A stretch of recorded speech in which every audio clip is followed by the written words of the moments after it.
বার্তিকা তার স্বামী এবং বন্ধুদের সাথে পৌঁছে যায় তার বোনের বিয়ের প্রোগ্রামে। আর এই প্রোগ্রামকে আরো ইন্টারেস্টিং করার জন্য বার্তিকার কথায় তারা 7 বন্ধু মিলে একটি গেম খেলা শুরু করে। কিন্তু এই গেম খেলতে গিয়েই তাদের এমন কিছু সিক্রেট সবার সামনে চলে আসে যে এবার তো তাদের নিজেদের মধ্যেই বেঁধে যায় গন্ডগোল। এখন এটাই দেখার পালা যে এই গেমের শেষটা কি হতে চলেছে। চলুন সেটাই দেখে আসা যাক আজকের গল্পে। মুভির নাম খেল খেলমে। শুরুতেই দেখা যায় ঋষভ নামের একজন খুব তাড়াহুড়ো করে এয়ারপোর্টে আসে। সেখানে কাদম্বরী নামের একজনও ছিল, তবে ঋষভ আসতে আসতে একটু দেরি করে ফেলে। তাই তাকে জানানো হয় এখন তো টিকিট হবে না, সে অলরেডি অনেক বেশি লেট করে ফেলেছে। কিন্তু তখনই দেখা যায় ঋষভ এবার ইমোশনাল গেম খেলতে শুরু করে। সে ওখানের ওই মহিলাকে দেখে বুঝে যায় যে সে পেট লাভার। তাই সে বলতে থাকে, দেখুন আপনি যদি আমাকে ব্যবস্থা করে না দেন তাহলে আমার একমাত্র কুকুরকে আমি দেখতে যেতে পারবো না। সে আর কিছু সময়ই বেঁচে আছে, তারপরই সব শেষ। তার অবস্থা খুব খারাপ, আমাকে যে যেতেই হবে, তাই প্লিজ একটু কিছু করুন। এই কথা শোনার পরই সেখানে থাকা সেই মহিলা তাকে এবার একটা ব্যবস্থা করে দেয়। তাই কাদম্বরী আর ঋষভ একসাথে ফ্লাইটে আসে। তো এখানে বলে দেই, ঋষভ হচ্ছে খুবই চালাক স্বভাবের একজন লোক, আর সে তার স্ত্রীকে খুব গুছিয়ে মিথ্যা কথাও বলতে পারে। আর বিভিন্ন মেয়ের সাথে সে ফ্লার্ট করে, আর এত ভালোভাবে ফ্লার্ট করতে পারে যে সবাই ইমপ্রেসও হয়ে যায়। আর এই সবই সে যেখানে সেখানে ইজিলি করতে পারে। তো এখানেও সে একই কাজ করছিল। তখনই কাদম্বরী খেয়াল করে ঋষভ তার স্ত্রীকে কল করে মিথ্যা কথা বলছে। তাই ঋষভ কল রাখার পরই কাদম্বরী তাকে জিজ্ঞেস করে, আচ্ছা আপনি এত গুছিয়ে মিথ্যা বলেন কিভাবে? আমি তো পারবো না। ঋষভ তখন বলে, মিথ্যা যেহেতু বলবোই তাহলে ধরা পড়ার মতো কেন বলবো? জীবনে যতটা যা করা যায় ততটাই স্মার্ট হয়ে করতে হবে, সেটা যাই হোক না কেন। তো এখন ঋষভ সম্পর্কে আরো কিছু জানা যাক। ঋষভ তার কলেজ লাইফে একজনকে ভালোবেসে বিয়ে করেছে, কিন্তু সে মারা যায়। আর তার প্রথম স্ত্রীর একটা মেয়ে আছে যার নাম আনায়া। আনায়া 18 বছরের হয়ে গেছে, তবে তার বাবা আর বর্তমান মা বার্তিকার সাথে তেমন কোনো বন্ডিংই নেই তার। সে তাদের থেকে একটু দূরে দূরে থাকতেই পছন্দ করে। আর এই ঋষভ তো সবসময় বার্তিকাকে লুকিয়ে এই মেয়ে ওই মেয়ে করে বেড়ায়। তার স্বভাবই এটা। যেমন সে আজও কাদম্বরীকে তার নাম্বারটা কৌশলে দিয়ে দেয়, আর আবারও দেখা হবে বলে চলে যায়। সে যাচ্ছে বার্তিকার বোনের বিয়েতে। এদিকে বার্তিকাকে দেখানো হয় সে আনায়ার সাথে মায়ের মতো বন্ডিং তৈরি করতে চায়, কিন্তু আনায়া কখনোই তাকে নিজের মা বলে মানবে না, এটা স্পষ্ট করে বলে দেয়। আনায়া বলে, তুমি আমার মা হওয়ার চেষ্টা করো না, শুধু শুধু তোমার আর আমার দুজনেরই সময় নষ্ট হবে। আমার সাথে এত খাতির করতে আসার কোনো দরকার নেই। আমার বাবা তোমাকে ভালোবেসে বিয়ে করেছেন, আর আমি তাই তোমাকে রেসপেক্ট করি। এতটুকুই আমি করতে পারবো, তার বাইরে নয়। আর তুমি প্লিজ এর বেশি আশাও করো না। আর আমার ব্যক্তিগত বিষয়ে কথা বলাও বন্ধ করো, এসব আমার একেবারেই পছন্দ না। বার্তিকা তখন তাকে রিকোয়েস্ট করে যে সে যেন তাদের সাথে অন্তত বিয়েতে জয়েন করে, কিন্তু আনায়া তাকে মানা করে দেয়। দৃশ্য আসে আর একটা কাপলের দিকে, যেখানে দেখা যায় হ্যাপি সিং নামের একজন ইউটিউবারকে। সে ইউটিউবে ডান্সের ভিডিও আপলোড করে, আর তার এই কাজ খুবই ভালো লাগতো করতে। তার কোনো বাচ্চাও হয় না, এজন্য তার শাশুড়ি মা সারাক্ষণই খিটখিটে হয়ে থাকে। যাই হোক, তো হ্যাপি কিছুক্ষণ পরই তার হাজবেন্ড হারপ্রীত সিংকে ভয়েস মেসেজ দেয়, আর তাকে হ্যাপি বলে, তোমার মনে আছে আমাদেরকে বারুণের বিয়েতে যেতে হবে, তাই দয়া করে সময় মতো চলে এসো। তো হারপ্রীত এরপর সামার নামের আরেকজনকে কল করে আর বলে, এই তোর মনে আছে তো আমাদেরকে বারুণের বিয়েতে যেতে হবে? সামার তখন বলে, হ্যাঁ হ্যাঁ আমার মনে আছে, তবে আমার একটু দেরি হবে, তাই তোমরা আগে চলে যেও, আমি পরে চলে আসবো। এই কথা বলেই সামার কল কেটে দেয়। আর পরে সে তার অফিসে আসে। এই সামারের আবার একটা গার্লফ্রেন্ড আছে যার নাম ন্যানা। সামার কাজ করে তার গার্লফ্রেন্ডের বাবার কোম্পানিতে। তো সে যখন ন্যানার বাবাকে বাবা বাবা বলে কথা বলে, তখন ন্যানার বাবা বলে,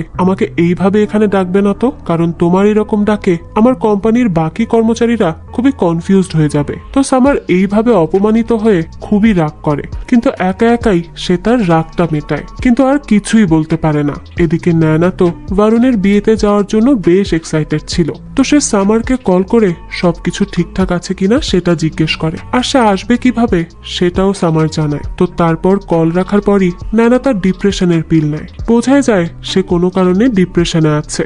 এদিকে বারুণ তার সঙ্গীতের জন্য রেডি হয়ে যায় আর একটা ছবি পাঠায় তার হবু বউ রাধিকাকে। যাই হোক, রাধিকা তো বারুণের এই ছবি দেখে বেশ খুশি হয় আর তার অনেক প্রশংসাও করে। এরপরই রাধিকা তার মাকে বলে, বার্তিকা দিদি আর জিজু কোথায়? তারা আসতে এত দেরি করছে কেন? তখন তার মা বলে, আমি কি জানি, তোমার বোন বিয়ে করেছেই তো এমন একজনকে যার কোনো কিছুরই ঠিক নেই। আমার কথা না শুনেই এক মেয়ের বাবাকে বিয়ে করে নিল। এখন আবার শুনছি তারা নাকি এই বিয়েটা ভাঙার চিন্তাও করছে। তুমিও এরকম করবে কিনা আগে থেকেই ভেবে নাও, তাহলে আর বিয়ে করারই দরকার নেই। রাধিকা তার মায়ের এসব কথা শুনে বলে, মা প্লিজ, আমি কেন এরকম করব? এসব এখন বলো না তো। আর আমি জানি জিজু থাকতে তাদের বিয়েরও কিছুই হবে না। তো এইদিকে দেখা যায় ঋষভ আর বার্তিকা একসাথে আসছিল। তখনও বার্তিকাকে গাড়িতে রেখে ঋষভ অন্য মেয়ের ছবি দেখতে থাকে। তো বার্তিকা যখন জিজ্ঞেস করে কি করছো, ঋষভ বলে, কই কাজ করছি। তো ঋষভ খুব সহজেই মিথ্যা বলতে পারে, তাই তাকে কেউ কোনো প্রকার সন্দেহই করে না। অন্যদিকে হারপ্রীত আর হ্যাপি আসছিল। তখনই হ্যাপি হারপ্রীতকে বলে, মা বলেছেন আমার আবারও হসপিটালে গিয়ে একটা চেক আপ করা উচিত। হারপ্রীত তখন গানের আওয়াজ বাড়িয়ে দেয় কথাগুলো ইগনোর করতে, কিন্তু তারপরও হ্যাপি বকবক করতে থাকে। তখনই হারপ্রীত রেগে যায় আর বলতে থাকে, কি চাও, আবারও নিজের মজা বানাবে হসপিটালে গিয়ে? এইসব আমার আর ভালোই লাগছে না। এভাবে বাচ্চা বাচ্চা করা বন্ধ করো তো, আমি বিরক্ত হয়ে গেছি। এটাকে কোনো জীবন বলে না। এখন তো ট্রেনিং নেওয়াটা শুধু বাকি রেখেছো তুমি। হ্যাপি এসব শুনে বলে, তো তোমার কি মনে হয় একা তোমার জীবন নিয়েই মজা হচ্ছে? আমি যে বাড়িতে 2 মিনিট শাশুড়ি মায়ের জন্য শান্তিতে থাকতে পারি না, তার বেলায় কি? মায়ের তো যেন ভাতই হজম হয় না বাচ্চার কথা না বললে। সে সারাক্ষণই আমাকে এসব নিয়ে খোঁটা দিতে থাকে আর খিটখিট করতে থাকে। এদিকে বার্তিকা ঋষভকে বলে, আনায়া রাহুলের সাথে রিলেশনে আছে, তাও খুব ডিপ। এখন তোমার কি মনে হয় এই ছেলেটা কি ঠিক?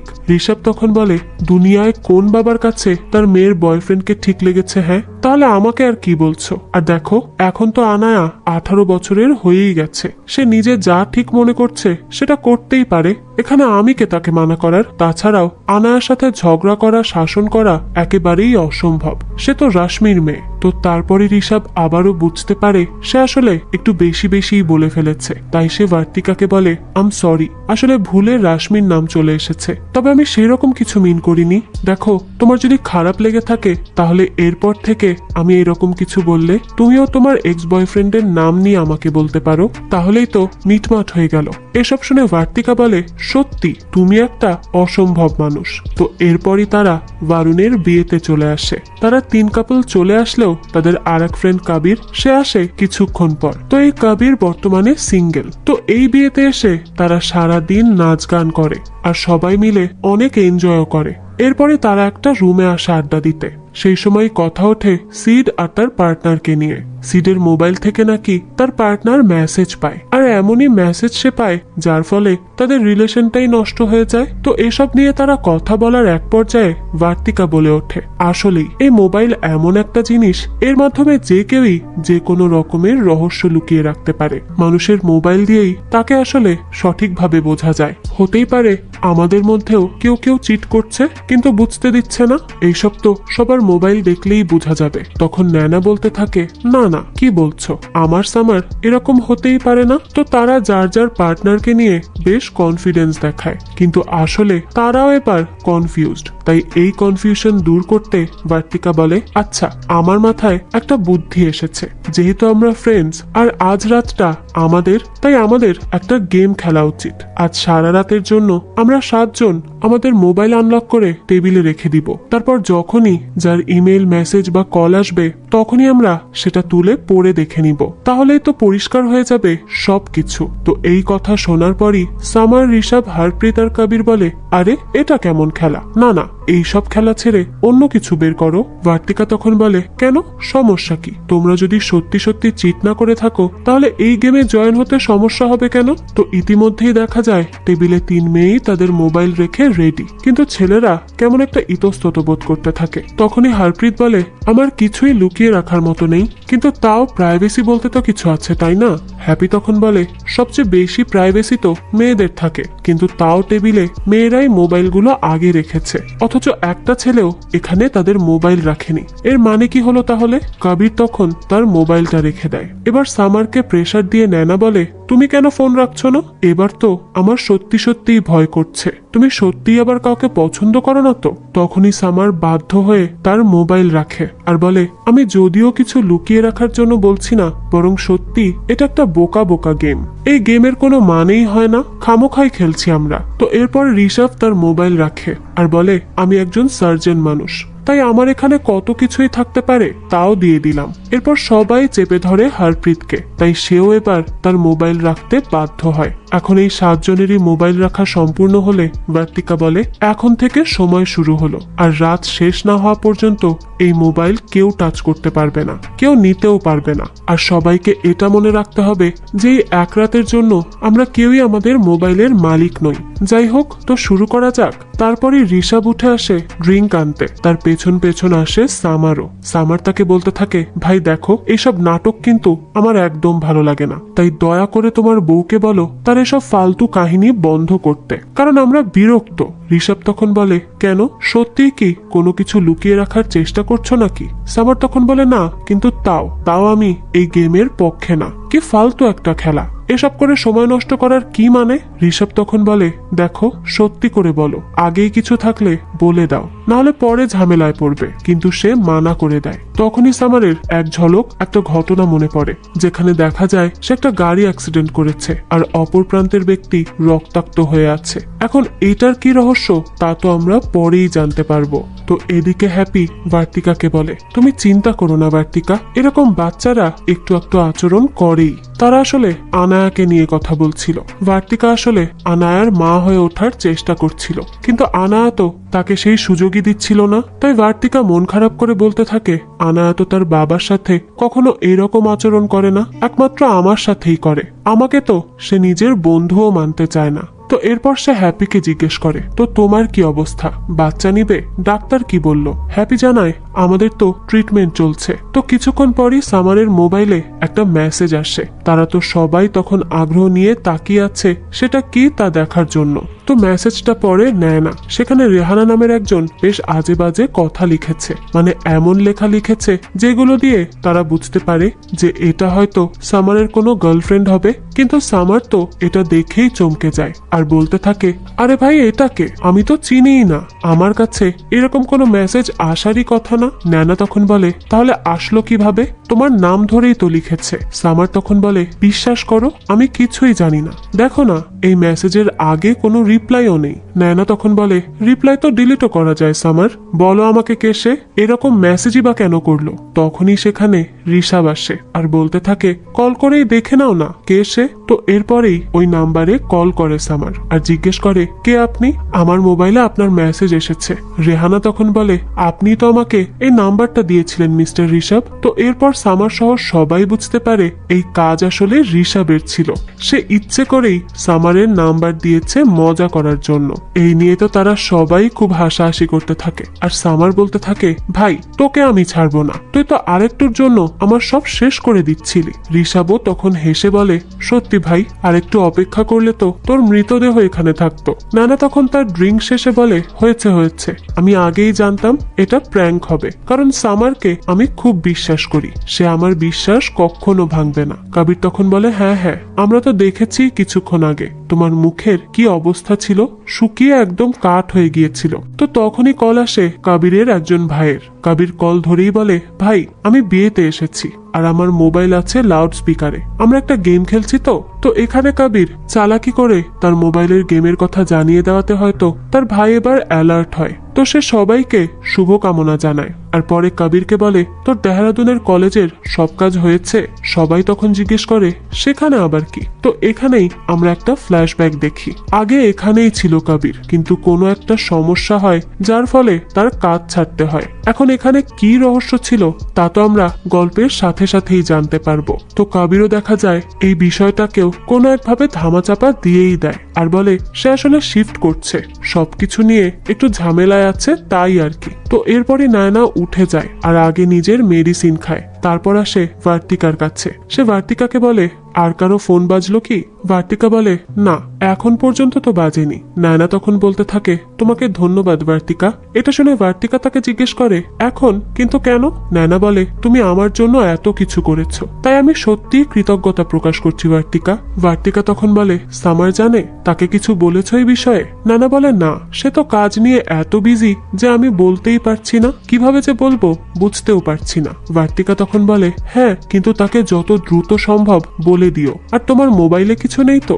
নানা বলে, না না, কিছুই নেই। তো এরপরই তারা সবার সামনে চলে আসে, কারণ এখন কল এসেছে ন্যানার। কিন্তু তারা দুজন যে এখন কি নিয়ে কথা বলছিল তা তো আমরা পরেই জানতে পারবো। যাই হোক, তো ন্যানার নাম্বারে কল আসে টাইগার নামের কারো, আর সে কল রিসিভ করার পরই সে তার সাথে কিছুক্ষণ কথা বলে, আর কল রেখে সবাইকে জানায় সে আমার জিম ট্রেনার। তোমরা এভাবে তাকিয়ে আছো কেন? আমার অন্য ফ্রেন্ডরা বলেছে আমাদের কোম্পানির নেক্সট কালেকশনের উপর আমার নিজের পিকচার করা উচিত, তাই সেটারই প্রস্তুতি নিয়ে নিচ্ছিলাম। আর আমি সামারকে সারপ্রাইজ করতে চেয়েছি সবচেয়ে বেশি, এ কারণেই লুকিয়ে লুকিয়ে জিমে ভর্তি হয়েছিলাম। তখন ঋষভ বলে, হ্যাঁ হ্যাঁ, সেটাই তো হয়ে গেছে, চিয়ার্স। তো এরপর তারা সবাই মিলে কিছুক্ষণ মজা করে। তো এরপরই হারপ্রিত আসে কাবিরের কাছে তার সাথে একা একা কথা বলতে, আর তাকে রিকোয়েস্ট বলে, দেখ ভাই, আমাকে একটা সমস্যা থেকে বাঁচিয়ে নে প্লিজ। কাবির তখন বলে, আরে কি এমন হয়েছে? হ্যাঁ। হারপ্রিত বলে, কি আর হবে, আমার মোবাইলে কোমলের মেসেজ আসতে পারে, তাই প্লিজ তুই আমাকে হেল্প কর। কাবির তখন বলে, তোর কি মাথা খারাপ? তুই এখনো কোমলের সাথে সম্পর্ক রাখছিস, তার সাথেই কথা বলছিস?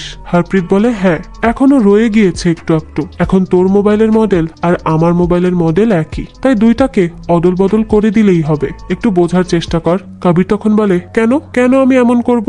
আর এইসব করার পরও তো মেসেজ আসবেই। হারপ্রিত তখন বলে, আসলেও তো সমস্যা হবে না, কারণ তোর যে অনেকগুলো রিলেশনশিপ করে অভ্যাস আছে সেটা তারা জানে, আর তাছাড়াও তুই সিঙ্গেল। কাবির তখন বলে, চুপ থাক ভাই, আর নিজের সমস্যা নিয়ে নিজে মর, আমি পারবো না, কারোর জন্য আমি কিছুই করতে পারবো না। তো এইভাবেই সে তাকে অপমান করে চলে যায়। এরপর তারা একটা টেবিলে একসাথে বসে, সেখানে কথা বলার এক পর্যায়ে কল আসে হ্যাপির ফ্রেন্ড সন্ধ্যার। হ্যাপি তো খুব এক্সাইটেড হয়ে কল রিসিভ করে। তো সন্ধ্যা কল রিসিভ করেই বলে, আরে দিনকাল কেমন যাচ্ছে বলতো, আর কোথায় তুই? হ্যাপি তাকে বলে, তোকে তো বলেছিলাম আমি একজনের বিয়েতে যাচ্ছি। সন্ধ্যা বলে, ও হ্যাঁ, ওই যে হট ডাক্তার ঋষভের ফ্যামিলির বিয়েতে, যে মাঝে মাঝেই আসতো হারপ্রিতের সাথে দেখা করতে, সেই তো, তাই না? হ্যাপি বলে, হ্যাঁ। তো তারপর এখানে একটু বেশি বেশি কথা বলছিল সন্ধ্যা, তখনই তাকে আটকাতে নিজেই বাহানা দিয়ে হ্যাপি তার কল রেখে দেয়। সবাই তো এসব শুনে একেবারে থ হয়ে থাকে, আর বিশেষ করে হারপ্রিত। হ্যাপি তখন সবাইকে সরি বলে যে তার বান্ধবী একটু এরকমই, কথা বলতে থাকলে যা খুশি তাই বলা শুরু করে দেয়, কারো কোনো কথাই শোনে না, উল্টো সে হ্যাপিকে দিয়েও উদ্ভট উদ্ভট কথা বলায়। তো বোঝাই যায় তারা দুই বান্ধবী মিলে প্রায়ই এমন সবাইকে নিয়ে গসিপ করত, আর এইসব সবার সামনে আসায় হ্যাপি একটু ইতস্তত বোধ করতে থাকে। তখন কাবির বলে, আরে তুমি শান্ত হয়ে যাও তো, এখানে কেউই নেই তোমাকে জাজ করার মতো। তো তারা এইসব কথাবার্তা নিয়ে মজা করতে থাকে। তখনই কল আসে ভার্তিকার। ভার্তিকা মোবাইল দেখিয়ে বলে, বাবা কল করেছেন। এরপরই ভার্তিকা কল রিসিভ করে আর বলে, হ্যালো বাবা, কেমন আছো? তার বাবা বলে, হ্যাঁ আমি তো ভালো আছি, তবে তোমার পাবলিশারের সাথে মিটিং আছে, তারা তোমার বুক পাবলিশ করবে বলেছে। তো এই নিউজ পেয়ে তো সবাই খুব খুশি হয় ভার্তিকার জন্য, আর ভার্তিকাও অনেক আনন্দিত হয়। তার বাবা বলে, আর তুমি লন্ডনে থাকার সিদ্ধান্ত নিয়ে নিয়েছো যখন, তাহলে সেটাও কিন্তু দেখে নিও। ভার্তিকা তখন তার বাবাকে বলে, ঠিক আছে বাবা, আমি সবকিছু করে নিচ্ছি, তুমি কোনো কিছু নিয়ে চিন্তা করো না। আর কাল রাধিকার জীবনের সবচেয়ে বড় একটা দিন, আমি চাই তোমার সম্পূর্ণ ফোকাস সেখানেই থাক। তো আমি এখন রাখছি, আবারও পরে কথা হবে। তো এরপর সামার বলে, আরে ভাই ঋষভ, তুই বললি না যে ভার্তিকা অ্যাপার্টমেন্ট নিচ্ছে?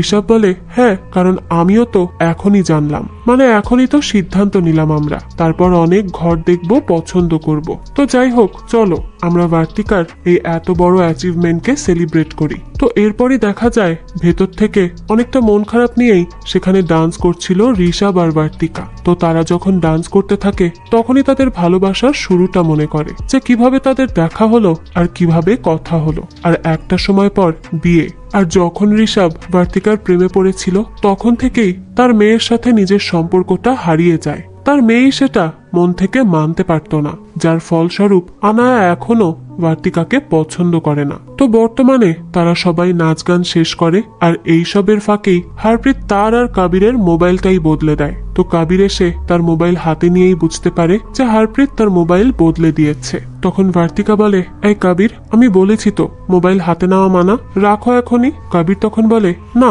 আমি তো শুধু দেখছিলাম, আর এমনিতেও আমার মতো সিঙ্গেল মানুষের মোবাইলে কি বা থাকবে। তখনই আসে একটা ভয়েস নোট, আর সেটা দেখে কাবির বলে, দেখবো কি হারপ্রীত? ঋষভ তখন বলে, আরে তোর মোবাইল, তাহলে তুই তাকে কেন বলছিস? তাড়াতাড়ি ওপেন কর, আমরাও শুনবো। তো এরপর ক্লিক করতেই বেজে ওঠে 35 লাখ টাকা নিয়ে এক কাহিনী। সে কি নাকি খেলে এইসবের ব্যাপারেই একজন বলছিল। তো সবাই তো সেখানে রীতিমতো শকড, কারণ কাবির যে এইসবে থাকতে পারে তাদের তো কোনো আইডিয়াই ছিল না। হ্যাপি তখন বলে, ভাই তোমাকে দেখে কখনোই তো এরকম লাগে না, সত্যি বলছি। কাবির তখন বলে, হ্যাঁ তোমার লাগবে না আমি জানি, কখনো কারো ভোলা ভালা চেহারার পেছনে কি থাকে প্রশ্নই তো করো না, হয়তো করলে কি আর এসব হতো? এই কথা শুনে হ্যাপি বলে, মানে? কাবির তখন বলে, না কিছু না, আসলে সে হ্যাপিকে হারপ্রীতের কথা বোঝানোর চেষ্টা করছিল, কিন্তু হ্যাপি তো কিছুই বোঝে না। যাই হোক, তো এরপর আর একটা মেসেজ আসে সেই মোবাইলে। কাবির তখন একটা মেয়ের ছবি দেখে। এবারও কাবির বলে, কি দেখাবো? ঋষভ তখন বলে, আরে ধুর, বারবার তাকে কি জিজ্ঞেস করছিস? হ্যাঁ দেখা দেখা কি এসেছে। তো এরপরই সবাই টানাটানি করে দেখে আর বলতে থাকে, বাহ কাবির, তোকে দেখে যা মনে হয় আসলে তো তুই তা না, এসব কি রে? কাবির তখন বলে, আমার ক্লাস টিচার এইভাবেই গুড নাইট দেয়, আসলে তারা তো আগে থেকেই বন্ধুর মতো, তাই এসব নিয়ে তারা বেশ মজা করতে থাকে। তো তখনই হারপ্রীত বলে ওঠে, আরে তোমরা মুখ বন্ধ করো তো, ভালো লাগছে না। সামার বলে, কেন ভাই, তোর আবার কি হলো?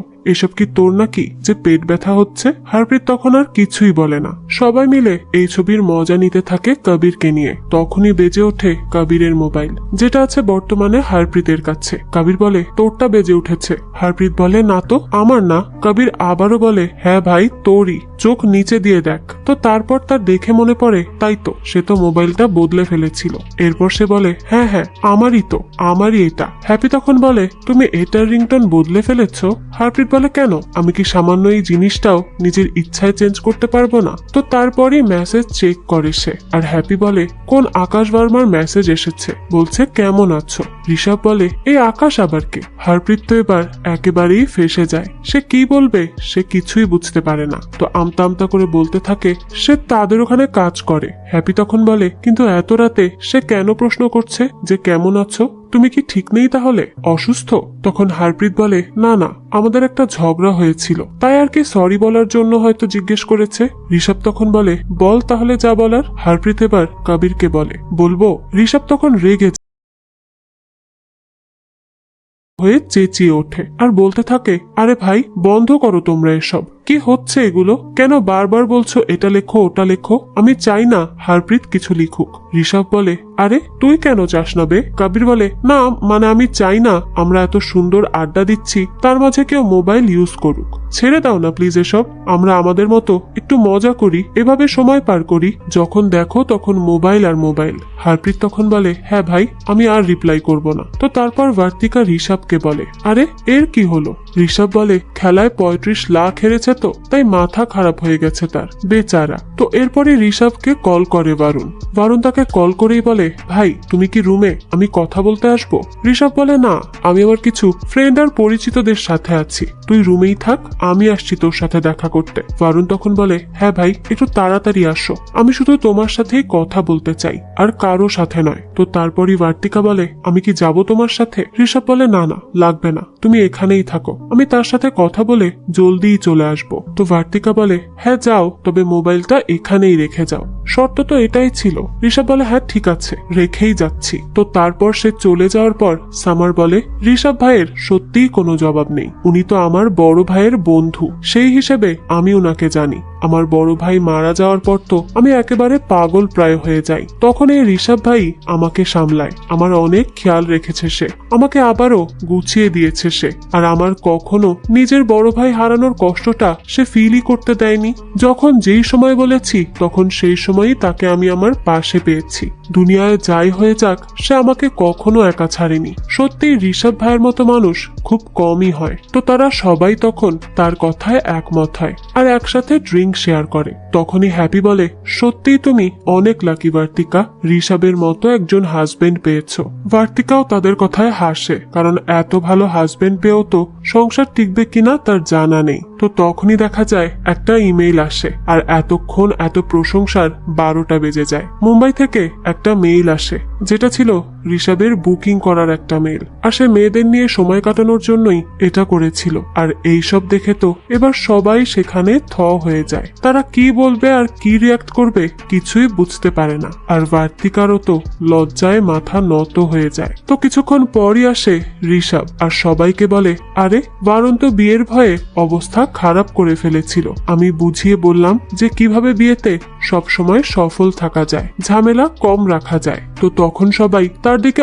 অদ্ভুত ভাবে তাকিয়ে থাকে। তাই ঋষভ বলে, কি ব্যাপার, এখন আবার কে মরলো খেলায়? হ্যাপি বলে, তুমি।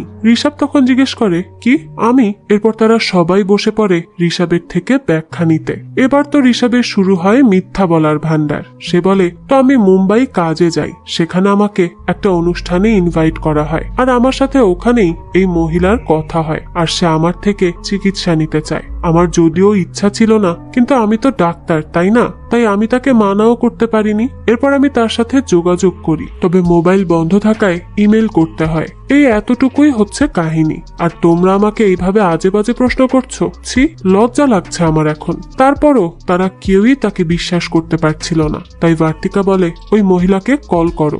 ঋষভ তো এবার আরো ফেসে যায়। এবার সে কি করবে কিছুই বুঝতে পারছিল না, কারণ কল করলেই তো তার সব মিথ্যা সামনে চলে আসবে। তাই ঋষভ বলে, কল করা যাবে না, আমি কার্ড হারিয়ে ফেলেছি। বার্তিকা বলে, মানে? তুমি নিজেই তো বলেছিলে তুমি তাকে কল করেছো, তাহলে কেন পাবে না নাম্বার? সেটা তো তোমার কল হিস্ট্রিতেই থাকবে। ঋষভ বলে, না, নেই, কারণ আমি সেটা হোটেল থেকে করেছি, এই মোবাইল থেকে নয়। বার্তিকাও তো ছাড়ার পাত্রী নয়। তাই সে বলে, 1 মিনিট, তাহলে তুমি মালহোত্রাকে কল করো, স্কিন বিশেষজ্ঞ মালহোত্রা, তাকে কল করো। তখন ঋষভ বলে, তো তোমার কি মনে হয় তার মতো একজন বিজি মানুষ তোমার কল রিসিভ করবে? বার্তিকা বলে, না করলে নেই, তুমি মেসেজ দিয়ে রাখো, কাল সকাল পর্যন্ত তো রিপ্লাই করবেই। তো তারপর বার্তিকার কথা মতো সে একটা মেসেজ দিয়ে রাখে। তারপর তারা সবাই বাইরে আসে ছবি তুলতে। ছবি তোলার সময় ন্যানার মোবাইলে আসে নোটিফিকেশন যে সামার 10 ঘন্টা ধরে জয়পুরে আছে। তো এটা দেখে সামার ন্যানাকে বলে, তুমি আমার গাড়িতে জিপিএস লাগিয়ে রেখেছিলে, তার মানে তুমি আমাকে সন্দেহ করো? ন্যানা বলে, না না, তুমি আমাকে ভুল বুঝছো, আমি সেরকম কিছুই ভাবিনি, আমি কেন তোমাকে সন্দেহ করব? সামার বলে, তুমি আমার পেছনে পেছনে এরকম খিচুড়ি পাকিয়ে যাচ্ছ, তাই না? আর আমি তোমাকে অন্ধের মতো বিশ্বাস করছি। বাহ, খুব সুন্দর। ঋষভ তখন এসে বলে, সামার প্লিজ শান্ত হয়ে যা, আর ঠিকভাবে আগে কথাগুলো বোঝার চেষ্টা কর। সামার বলে, ভাই প্লিজ তুমি এখানে কিছু বলো না, আমার খুবই খারাপ লাগছে এই পুরো বিষয়টা জানার পর। এইভাবে সন্দেহ করছে সে আমাকে, আমি যেখানে যাচ্ছি যখন যাচ্ছি সেটার সে ট্র্যাক করছে, এটা কিভাবে মানা সম্ভব? এইভাবে কি কোনো সুস্থ সম্পর্ক থাকে? নানা তখন বলে, আরে আমি তোমাকে সন্দেহ করিনি, আমি তো অ্যাক্সিডেন্টের পর থেকে এটা লাগিয়ে রেখেছি তোমার সেফটির জন্য। প্লিজ তুমি রেগে যেও না, এটা এতটাও গুরুত্বপূর্ণ নয় আমার জন্য, আমি এখনই ডিলিট করে দিব। সামার বলে, গুরুত্বপূর্ণ নয় মানে কি? দেখো এখানে তুমি আমার গাড়ি কোথায় কোথায় যায় সেটাই দেখো তো। নানা বলে, না না, তুমি বাড়ি আর অফিস ছাড়া কোথাও যাওনি, আমি জানি। সামার বলে, তাহলে এই সবই দেখো, তাই না? তখন হারপ্রীত বলে, ভাই ছেড়ে দে না, কি হয়েছে তোর? কোনো কিছুতে তো আর সমস্যা হয়নি, একটা ট্র্যাকারই তো। সামার তখন বলে, সমস্যা হয়নি মানে? আমি কি তোর মতো নাকি যে বাড়ি আর অফিস পর্যন্তই সীমাবদ্ধ? আমার অনেক মিটিং থাকে, সেগুলো হোটেলে হয়, রেস্টুরেন্টে হয়, তাহলে ভুল বোঝাবুঝির সৃষ্টি হতে কতক্ষণ লাগবে বল? হারপ্রীত তখন বলে, তুই কি বলতে চাস আমার যোগ্যতা কম, আমি এর বাইরে যেতে পারবো না? তো এইসব বলেই এখানে এই দুজন হাতাহাতি করতে শুরু করে। তখনই ঋষভ তাদেরকে আটকায় আর বলে, আরে প্লিজ তোমরা কি শুরু করলে? আর নানা, গাড়ি হচ্ছে সামারের, কিন্তু ট্র্যাকার তুমি লাগিয়ে দিলে, মাথায় কি সমস্যা আছে তোমার? হ্যাঁ। আর এই হারপ্রীত, তুই কথায় কথায় রেগে যাস কেন? চল ভেতরে গিয়ে কিছু খেয়ে নেওয়া যাক, এসব বাদ দে। এরপর তারা সবাই ভেতরে আসে। তখন বার্তিকাকে ঋষভ বলে, কি হয়েছে, এখনো রেগে আছো? আমি মেসেজ তো দিয়েই দিয়েছি, তাই না? তাহলে আর কি, সকালে সব সত্যি জেনে যাবে, তাহলেই তো তোমার শান্তি। বার্তিকা বলে, কি হবে এসব করে? আবারও কোনো না কোনো ভাবে তুমি এটা থেকেও বেরিয়ে আসবে। ঋষভ তখন বলে, হ্যাঁ সেটাই, কি হবে এসব করে? কারণ সম্পর্ক তো তুমি নষ্ট করেই দিয়েছো। ভার্তিকা এবার খুব রেগে যায় আর বলতে থাকে, ও আমি? আর তুমি কি করো? আমি তো তোমার মতো কথায় কথায় মিথ্যা বলতে পারি না, সব সময় সবকিছুকে ইগনোর করতে পারি না, কিন্তু তুমি এসব খুব ভালোই পারো। তুমি আমাকে বলো আমি আনায়াকে নিয়ে কিছু বলবো না, কারণ সে 18 বছরের। আমাকে তুমি সবসময় এই কথা ওই কথা বলে কাটিয়ে যাও, আমার মা হওয়ার ইচ্ছা পর্যন্ত ইগনোর করে গেলে। তাহলে এখানে আমি দোষী? দুনিয়ার কাছে ঋষভ সবচেয়ে কেয়ারিং আর লাভিং হাজবেন্ড, আর আমার কাছে কি? দুনিয়ার সামনে আমি হচ্ছি সম্পর্ক ভাঙার সুতা। খুব সুন্দর তোমার কথাগুলো, জানো, এগুলো আমার আর ভালো লাগছে না। তো তারপর সে আর কিচ্ছু না বলে খেতে বসে। তখন ভার্তিকাকে একজন মেসেজ করে যে তার কথা খুব মনে পড়ছে। তখন ভার্তিকা বলে, উনি 60 বছরের একজন লোক, আমার সাথে দেখা হয়েছিল একটা রেস্টুরেন্টে বাইরের দেশে। তখন অনেক আপন করে নেওয়ায় সে আমায় মেসেজ করেছে। ঋষভ বলে, ও এত মায়া নাকি? ভার্তিকা বলে, তোমার যদি সন্দেহ থেকে থাকে তাহলে কল করে নাও। ঋষভ তখন বলে, না না, আমি কেন করব, আমার কি দরকার? তো তারপরই কল আসে আনায়ার। আনায়া বলে, বাবা আমি রাহুলের সাথে সম্পর্কে আছি, আমি কি করব? আমার তাকে অনেক পছন্দ, সে আমার অনেক খেয়াল রাখে, আমি তাকে হারাতে চাই না। তবে আমি খুবই কনফিউজড, তার সাথে সামনে এগিয়ে যাব নাকি যাব না। আমি এসব ভার্তিকার সাথে শেয়ার করতে পারতাম না, তাই তোমাকে কল করে দিলাম, কারণ আমার কাছে আমার পরিবার বলতে একমাত্র তুমিই আছো। এখন আমাকে বলো বাবা, আমার জন্য কি ঠিক হবে? তখন ঋষভ বলে, আমি তোমার পাশে আছি সব সময়, তবে আমি তোমাকে আজ শিখাবো না কোনটা ঠিক কোনটা ভুল।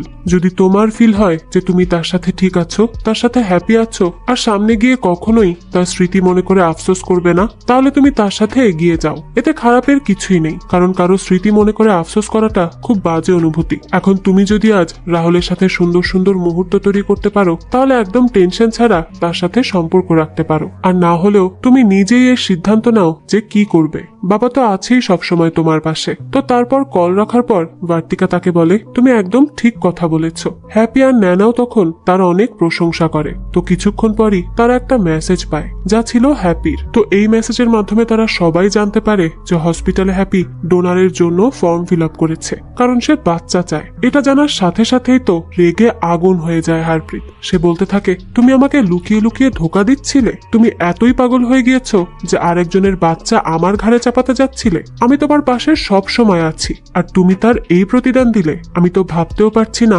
আমার আড়ালে এত বড় কাজ করছিলে তুমি। তো এইসব বলে খুব রাগারাগি করতে থাকে হারপ্রীত। ঋষভ তখন বলে, আরে ভাই তুই এত কেন ক্ষেপে যাচ্ছিস? এটা তো আজকাল নর্মাল বিষয়, অনেকেই এমন করে। হারপ্রীত তখন বলে, হ্যাঁ সেটা তোমাদের মতো বড় লোকদের জন্য নর্মাল হতে পারে, কিন্তু আমাদের জন্য নয়। তখন হ্যাপি বলে, আজ না হয় আমার সাইডের কষ্টগুলো একটু শুনে নিলে প্লিজ, কখনো তো বলতেই দাও না। তো তারপর হ্যাপি বলে তার ভেতরে জমিয়ে রাখা কষ্টগুলোর ব্যাপারে। সে বলতে থাকে, আমাকে তুমি যতবার ডাক্তারের কাছে নিয়ে গিয়েছো ততবার আমিই দোষী হয়েছি, অথচ আসল সমস্যা তো ছিল তোমার, আমার নয়। কিন্তু আমি তোমাকে একবারও সেটা সরাসরি বলিনি। তোমার খারাপ লাগবে দেখে আমি এই সব কিছু ইগনোর করেছি। আমি তোমার সাথে 6টা বছর কাটিয়ে দিয়েছি, এর মধ্যে তুমি আমাকে কত উল্টোপাল্টা ওষুধ এনে দিতে, আমি সব খেয়ে নিতাম, সবকিছু সহ্য করেছি তোমার মুখের দিকে তাকিয়ে। কিন্তু এইভাবে কি জীবন চলে? তারপরও কিন্তু আমি কোনো নালিশ করিনি, চুপচাপ সব সহ্য করেছি। তোমার মায়ের কত কথা শুনেছি,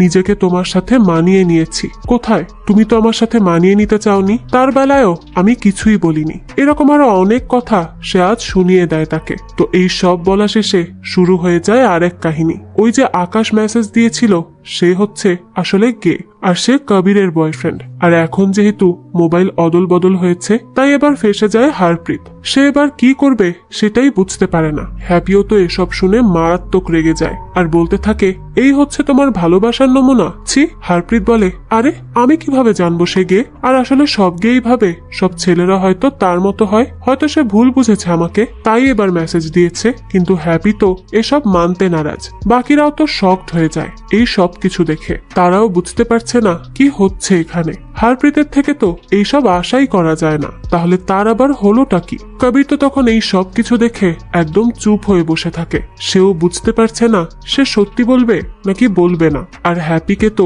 কোনোভাবেই শান্ত করা সম্ভব হয় না, তার তো মাথাটাই খারাপ হয়ে যায়। আর এখন তো ঋষভও বুঝতে পারছে না যে সে কি করবে, কিভাবে এই ঝামেলা মিটাবে। তো তারপর ঋষভকে সামার বলে, ভাই আমাদেরকে হারপ্রীত এই সত্যিটা কেন বলল না? আমাদের জানার তো অধিকার ছিল, তাই না? সে তো আমাদের সবাইকে মিথ্যা বলেছে, সাথে তার স্ত্রীকেও সবচেয়ে বড় ধোকা দিয়েছে। তো এরপরই ঋষভ রেগে যায়, কারণ তাদের ঝগড়া থামার নামই নিচ্ছিল না। তাই ঋষভ তাদেরকে বলে যে এই ফালতু গেমে অংশ নেওয়াটাই উচিত হয়নি। আমরা আগেই ভালো ছিলাম, শান্তিতে ছিলাম, শুধু শুধু এখন আমাদের বন্ধুত্বটাও নষ্ট হতে চলেছে। এরপরও কেউ কি এই বেকার গেম খেলতে চায়? সবাই তারপরও হাত তোলে যে এবার তারা শেষটা দেখবে। তো ঋষভের আর কিছুই বলার থাকে না। এবার তাদের সবার মিথ্যার উপর থেকে পর্দা উঠে যায়। সামার, যে কিনা অফিস আর ঘর করত, সেও অনেক বড় ধোকাবাজি করেছে ন্যানার সাথে। আর এর প্রমাণ ন্যানা তার মোবাইলেই পেয়ে যায়। সেখানে তাদের অফিসের একজন মেয়ে আছে যার সাথে সামার সম্পর্কে আছে। এসব জানার পর ন্যানা বলে, বাহ, খুব সুন্দর তো। আমি কেন জিপিএস লাগিয়েছিলাম তা নিয়ে খুব অভিযোগ ছিল তোমার, তাই না? আর আমি বলেছি তুমি তো অফিস আর বাড়ি ছাড়া কোথাও যাওই না, কিন্তু কে জানতো এই অফিসেই তোমার সব কাজ হয়ে যেত, অন্য কোথাও যাওয়ার প্রয়োজনই হয়নি। আমার আসলে উচিতই হয়নি তোমাকে রাস্তা থেকে তুলে আমার মনে জায়গা দেওয়া। অবশেষে নিজের আসল রূপ দেখিয়েই দিলে, তাই না? সামার তো তখন সরি বলতে বলতে শেষ, কিন্তু এরকম ভুল মাফ করার মতো নয়। তো তারপর এখানে কবির যখন দেখে যে তার দোষের ভাগ নিচ্ছে হারপ্রীত, তখন সে সত্যি বলে দেয় আর সবাইকে বলে সে পারেনি সবাইকে সত্যিটা বলতে। সেই সাহস তার কখনোই হয়ে ওঠেনি। ভাগ্যিস তার স্ত্রী বুঝতে পেরেছে যে সে গে, তাই সে নিজেকে বাঁচিয়ে নিয়েছে। সে বলতে থাকে, আমি ভয় পেতাম আমার 10 বছরের মেয়েকে নিয়ে, কারণ তার ঘৃণা আমি সহ্য করতে পারবো না। তবে তারপর সব ঠিক হয়ে গেছে আর এখন আমি সত্যিই ফ্রি। এরকম ভাবে আজ তাদের সবার সত্যি সবার সামনে এসে পড়ে। তারপর ঋষভকে সামার তার সাইডের সত্যিটা বলে।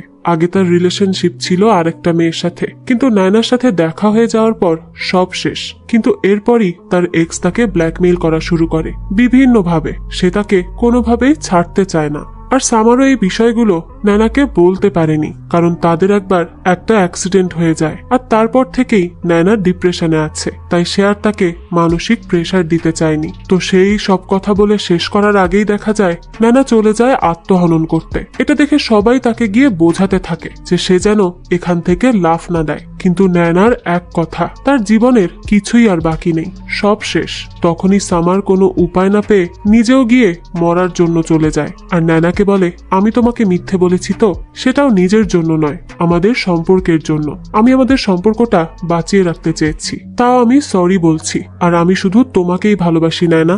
এ কথা বলেই সে ঝাঁপ দিয়ে দেয়। সবাই তো ভাবে মনে হয় কাহিনী এখানেই শেষ, কিন্তু ভাগ্য ভালো যে সে পড়েছে একটা কাপড়ের উপর। তো এরপর ঋষভ গিয়েই তাকে একটা থাপ্পড় বসিয়ে দেয় আর এখানে সে নায়না আর সামারকে বুঝিয়ে বলে সবকিছু। তাই সামারও এবার নায়নার সাথে কথা বলে সবটা মেটানোর চেষ্টা করে। নায়নাও বুঝতে পারে সম্পর্কে নিজেদেরকে একটু ত্যাগ স্বীকার করতেই হয়। এদিকে ঋষভকে হ্যাপি বলে যে সে যেন অন্তত বার্তিকাকে তার সত্যিটা বলে আর তাকে সরি বলে, কারণ বার্তিকা তাকে সত্যি খুব ভালোবাসে। তো এরপর ঋষভ কিছু করবে তার আগেই খবর আসে বারুণ পালিয়ে গেছে। তাই এবার তারা বেরিয়ে যায় তাকে খুঁজতে। পরে ঋষভ বারুণকে ভালো করে বুঝিয়ে সাহস দেয় আর আবারও এই বিয়ে করতে নিয়ে আসে। আর পরে দেখা যায় রাধিকা আর বারুণের বিয়েটাও হয়ে যায়। সবাই খুব খুশি ছিল।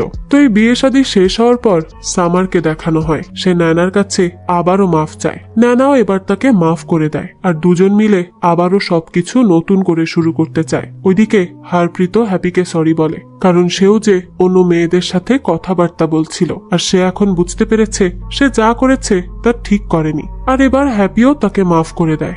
এখন আর তারা কেউ মিথ্যা বলে না। এদিকে ঋষভও এসে বার্তিকার কাছে মাফ চায়। বার্তিকাও তাকে মাফ করে দেয়। কিন্তু ঠিক এর পরপরই দেখা যায় ঋষভের মোবাইলে সেই কাদম্বরীর মেসেজ এসেছে। সে লিখেছে, তোমাকে নিয়েই ভাবছি আমি। তো এর মাধ্যমেই বোঝা যায় সবাই ঠিক হলেও এই ঋষভ আর কখনোই ঠিক হবে না। তো এরই সাথে এই গল্পটাও এখানেই শেষ হয়ে যায়। একটা মোবাইলের মধ্যে মানুষের যে কত ধরনের সিক্রেট থাকে, আর তা যখন সবার সামনে আসে তখন সবার সিক্রেট কিভাবে রিভিল হয় সেটাই এই গল্পে ফুটিয়ে তোলা হয়েছে। যাই হোক, এই তো ছিল আজকের গল্প। তো এই 7 বন্ধুর গল্প আপনাদের কাছে কেমন লেগেছে সেটা অবশ্যই আমাদেরকে কমেন্ট করে জানাবেন। যদি এতটুকুও ভালো লেগে থাকে তাহলে একটি লাইক দিয়ে যাবেন। আর হ্যাঁ,